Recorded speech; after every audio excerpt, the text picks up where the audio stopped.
पूरा सिसवा की बड़ी खबर। मंत्री कन्हैया लाल चौधरी की कार दुर्घटनाग्रस्त।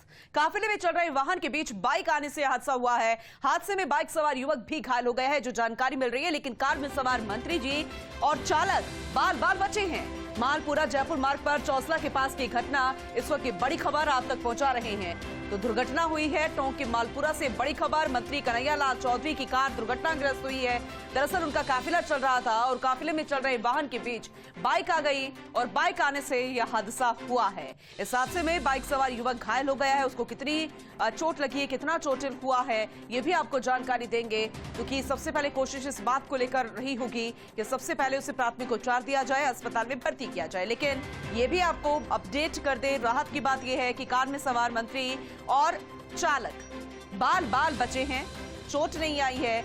मालपुरा जयपुर मार्ग पर चौसला के पास ये घटना है, क्योंकि जब इस तरीके की दुर्घटना होती है और दिग्गज नेता उसमें मौजूद होते हैं और मंत्री कन्हैया लाल चौधरी की कार दुर्घटनाग्रस्त हुई है, तो सबसे बड़ा सवाल ये आता है कि मंत्री जी की हालत कैसी है, या उनको ज्यादा चोट तो नहीं आई। लेकिन राहत की बात ये कि मंत्री कन्हैया लाल चौधरी और जो उनके कार चालक थे वो बाल बाल बच गए हैं। लेकिन काफिले में चल रहे वाहन के बीच बाइक आ गई थी, इस वजह से हादसा हुआ। जो बाइक चालक था, बाइक युवक, जो बाइक में सवार युवक था, वो घायल जरूर हुआ है। अब उसको कितनी चोट आई है ये भी जांच का विषय होगा और ये भी उससे पूछा जाएगा कि काफिले में अचानक से जो वाहन चल रहे थे उसमें बाइक काफिले के बीच में कैसे आ गई, क्यों आ गई, सिक्योरिटी को लेकर भी सवाल खड़ा होगा। लेकिन कार में सवार मंत्री सहित चालक बाल बाल बचे हैं। जांच का विषय है, जांच के बाद सब कुछ साफ हो पाएगा। मालपुरा जयपुर मार्ग पर चौसला के पास की घटना है, क्योंकि सबसे पहले यही कोशिश रहेगी कि जो घायल हुए हैं उनको प्राथमिक उपचार देने के बाद अस्पताल में भर्ती किया जाए, जल्द से जल्द वो स्वस्थ हों। और ये भी राहत की बात, मंत्री कन्हैया लाल चौधरी और उनके जो कार चालक हैं वो भी इस दुर्घटना में बाल बाल बचे हैं। लेकिन दुर्घटना हुई है, इसलिए सवाल खड़े होंगे, जांच होगी, जांच के विषय जो है। और तस्वीरें भी आपके सामने हैं। मंत्री जी की गाड़ी आप देख लीजिए, पूरी साइड से डैमेज हो चुकी है।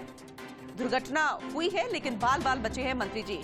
गाड़ी का नंबर भी आपको दिखा रहे हैं और साथ में जो नेम प्लेट लगी हुई है वो भी आपको दिखा रहे हैं। राजस्थान सरकार की गाड़ी है, स्टेट मोटर विभाग, राजस्थान सरकार।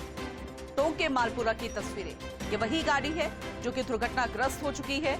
3930 इस गाड़ी का नंबर है, RJ14UH 3930। अब मंत्री जी की गाड़ी, बाल बाल बचे हैं और राहत की बात यही है। लेकिन जो काफिले के बीच में बाइक सवार आ गया था वो चोटिल हो गया है बाइक सवार। प्राथमिक उपचार दिया गया होगा, जाहिर सी बात है। और सबसे पहले कोशिश इस बात को लेकर होगी कि उसे जल्द से जल्द उपचार दिया जाए, अस्पताल में भर्ती किया जाए। उसके बाद उससे पूछा जाएगा कि मकसद क्या रहा, क्या गलती से वो आ गया था, क्या चूक हो गई थी, क्योंकि मंत्री जी का काफिला चल रहा था और ऐसे में इस बीच में दुर्घटना हुई। और कन्हैया लाल चौधरी फिलहाल बाल बाल बचे हैं, उनका जो कार चालक है वो भी बाल बाल बचा है।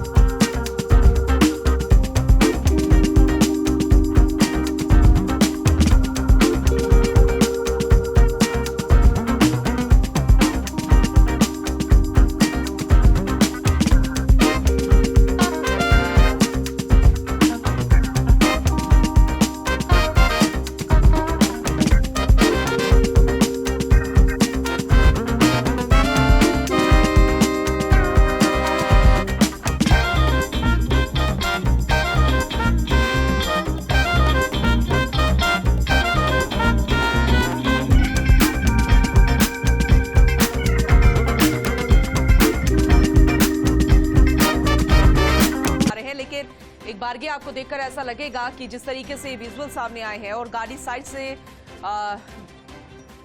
क्षतिग्रस्त हुई है, इसी साइड में गाड़ी बैठकर चलाई जाती है। कार चालक जो है वो इसी साइड में बैठकर गाड़ी चलाता है। लेकिन राहत की बात यह है कि चोटिल नहीं हुआ है कार चालक, मंत्री जी सही सलामत हैं।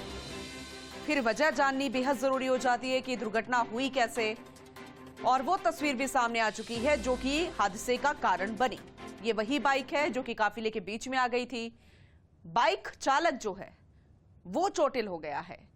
तो फिलहाल कोशिश इस बात को लेकर रही होगी मंत्री जी और मंत्री जी के काफिले की, सुरक्षा में जो तैनात लोगों की, कि सबसे पहले जो बाइक सवार चालक है उसे प्राथमिक उपचार दिया जाए, उसे अस्पताल में भर्ती किया जाए, उसके बाद फिर पूछताछ और जांच वांच सब शुरू होगी। लेकिन राहत की बात यह रही कि जो दुर्घटना हुई उस दुर्घटना में बाल बाल बचे मंत्री जी और मंत्री जी की गाड़ी का चालक।